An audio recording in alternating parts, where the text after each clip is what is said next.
Hezbollah का Israel पर सबसे बड़ा हमला।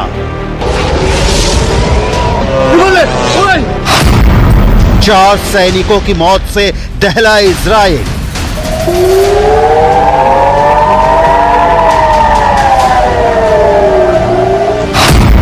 साठ लोगों के घायल होने से हाइफा में मची हलचल।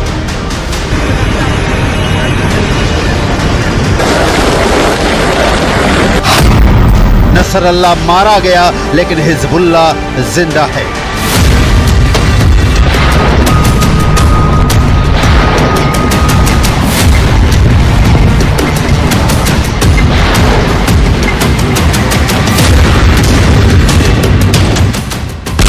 हिजबुल्लाह का कमर तोड़ने वाले अटैक के बाद इजराइल इस मुगालते में था कि अब कम से कम हिजबुल्लाह इजराइल के खिलाफ डायरेक्ट अटैक नहीं करेगा, लेकिन हिजबुल्लाह ने ऐसा करारा जवाब दिया कि इजराइल के होश उड़ गए हैं।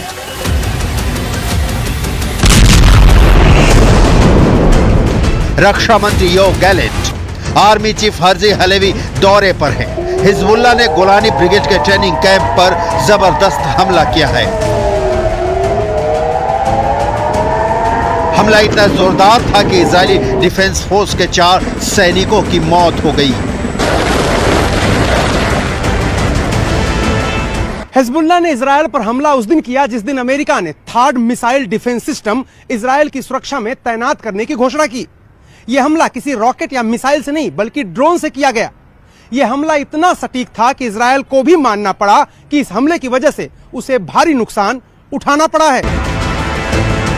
हिजबुल्लाह के छोड़े 2 ड्रोन में से एक को इजराइल के एयर डिफेंस सिस्टम ने इंटरसेप्ट किया, यानी रोकने में सफल रहा, लेकिन दूसरा drone Golani brigade training base पर तबाही मचाने में कामयाब रहा।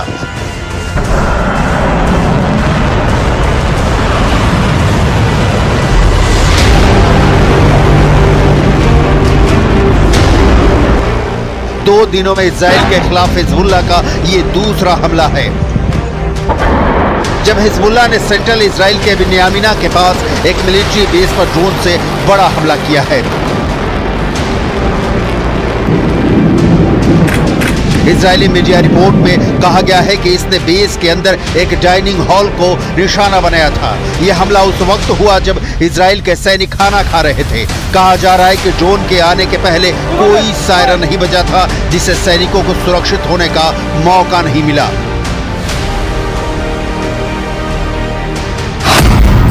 हिजबुल्लाह के इस ड्रोन अटैक में सार्जेंट ओमरी टमारी उम्र 19 साल, सार्जेंट योसेफ हीब उम्र 19 साल, सार्जेंट योआव एगमॉन उम्र 19 साल और 19 साल के ही सार्जेंट एलोन एमेटे की मौत हो गई। ये सभी गोलानी ट्रेनिंग बेस पर तैनात थे। जंग की शुरुआत से ही इजराइल यूएवी के खतरे का सामना कर रहा है। बिन्यामिना मिलिट्री कैंप जहां पर ड्रोन अटैक हुआ वो लेबनान की सीमा से महज 65 किलोमीटर दूर ही है। आईडीएफ ने अपनी शुरुआती जांच रिपोर्ट में पाया है कि ये दोनों ड्रोन समुद्र की सीमा के रास्ते इजराइल में घुसे। ये दोनों ड्रोन मिरसाद थे, जिन्हें ईरान में अबाबिल टी भी कहा जाता है। मिरसाद ड्रोन हिजबुल्लाह का आत्मघाती ड्रोन है। मिरसाद 1 को ईरान के मोहजर 2 मॉडल के डिजाइन पर बनाया गया है। इसमें हिजबुल्लाह के लिए थोड़े संशोधन किए गए हैं। ये ड्रोन 40 किलोग्राम तक विस्फोटक ले जा सकता है। इसकी अधिकतम गति 370 किलोमीटर प्रति घंटा है और इसकी रेंज 120 किलोमीटर तक हमला करने की है। ये 3000 मीटर की ऊंचाई तक उड़ सकता है। हिजबुल्लाह अक्सर इसका इस्तेमाल इजरायली हवाई क्षेत्र में घुसने के लिए करता है। सबसे बड़ी बात यह है कि ड्रोन इजराइल के एयर डिफेंस सिस्टम को चकमा देने में सफल रहा। इजरायली वायुसेना के विमानों और हेलीकॉप्टर ने दूसरे ड्रोन का पीछा किया, लेकिन यह रडार से गायब हो गया।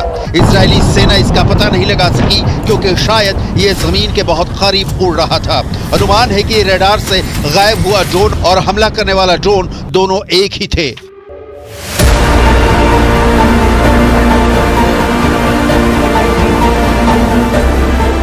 फिलहाल इजरायली सेना इसकी जांच कर रही है। תוצאות קשות, יש נפגעים. בשלב שאנחנו נמצאים פה עכשיו, שליטה מבצעית מלאה על האירוע.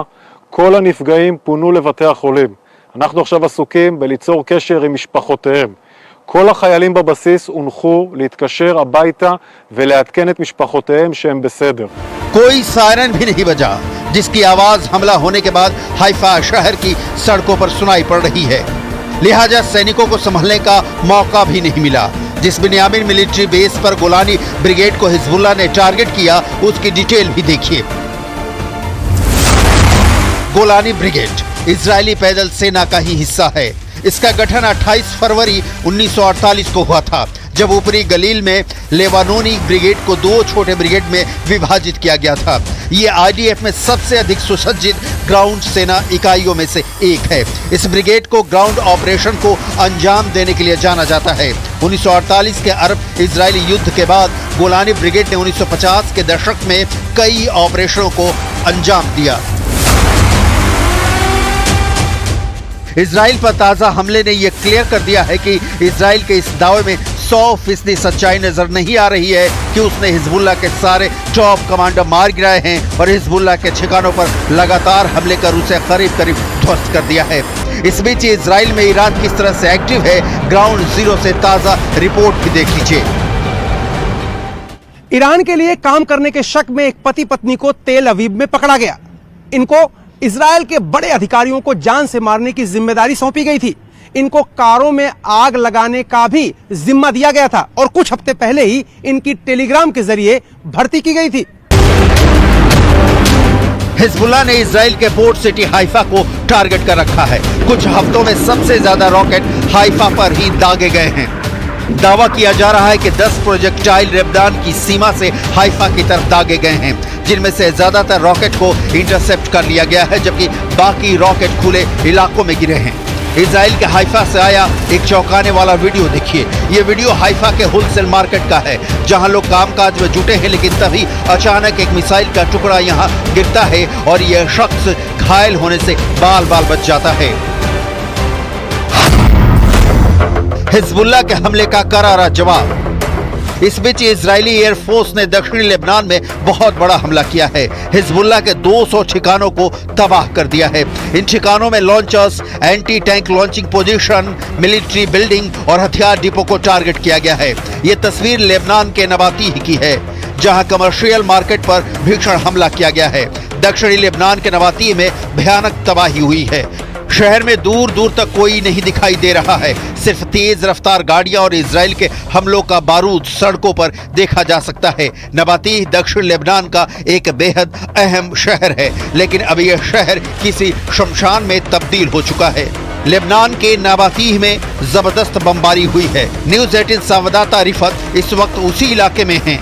कैसा है नबातीह का हाल, आपको दिखाते हैं। नबाती बहुत ही अहम शहर है साउथ बेरूत में, और ये बॉर्डर के साथ का एरिया है, और अभी भी ऊपर से जो है वो इजरायली ड्रोन घूम रहे हैं। मैं पूरी तरह से दिखाने की कोशिश करूंगा कि क्या कुछ तबाह हुआ है। ये नबाती का एरिया है और नबाती एक बड़ा मार्केट है, और इस मार्केट में अब हर तरफ से बर्बादी हुई है। यहाँ आप मुश्किल से ही किसी शख्स को देखेंगे। सारे लोग यहाँ से निकल चुके हैं, सिर्फ कुछ रेस्क्यू ऑपरेशन वाले लोग हैं। बाकी ये आप देख सकते हैं यहाँ पे क्या है हाल। सब कुछ यहाँ पे तहस नहस हो गया है। गाड़ियाँ, ये स्ट्रीट्स और ये सब तबाह हो गया है।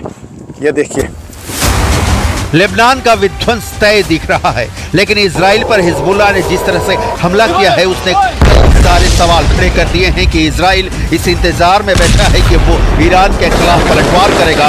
और आलम यह है कि ईरान के प्रॉक्सी हिजबुल्लाह के हमले से ही इजराइल खुद को सुरक्षित नहीं रख पा रहा।